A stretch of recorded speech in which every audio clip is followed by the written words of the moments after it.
আছেন আপনারা আসলে চাইলে দেশের পরিচিতি মুখ ঘুরিয়ে দিতে পারেন। সেটা আপনারা দেখেছেন যমুনা টিভির সাংবাদিক ভাইয়েরা যেভাবে আন্দোলনকে আমাদের যেহেতু আমি ছাত্রদের প্রতিনিধিত্ব করি, আমি ছাত্রদের আগে রাজপথে আন্দোলন করেছি, আমি গুলিবিদ্ধ, আমি একবার গুলিবিদ্ধ হই, এরপরে আবার দ্বিতীয়বারও গুলিবিদ্ধ হই।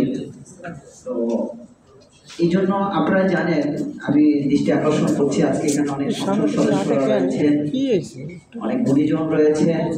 সাংবাদিক ভাইদের প্রতি আরো বেশি আকর্ষণ করছি, সেটা হচ্ছে আপনারা চাইলে যে কোনো অবস্থাকে ঘুরিয়ে দিতে পারেন, সেটা কিন্তু প্রমাণ হয়েছে।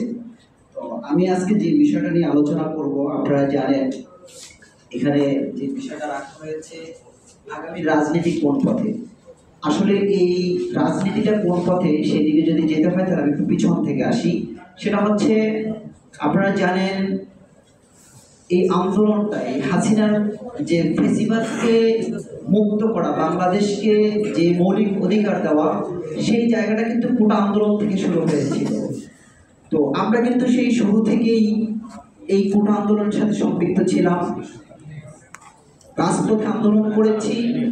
এরপরে যখন বর্তমান রাজনীতি কোন দিকে যাচ্ছে, এরপরে যখন ফেসিবাদ দমন হলো, ফেসিবাদ পালিয়ে গেল, এরপরে আন্দোলনটা হচ্ছে বা এরপরে রাজনীতিটা কোন পথে যাচ্ছে সেটা হচ্ছে যে আপনারা দেখবেন বিভিন্ন এলাকাতে যারা ত্যাগী, এই বিএনপি বলেন, জামাত বলেন বা বিভিন্ন সংগঠন যারা এই ফেসিবাদের বিরুদ্ধে সংগ্রাম আন্দোলন করেছেন, মামলা হামলার শিকার হয়েছেন, তারা কিন্তু বর্তমান যে সময়টার সুবিধাটা তারা পাচ্ছে না।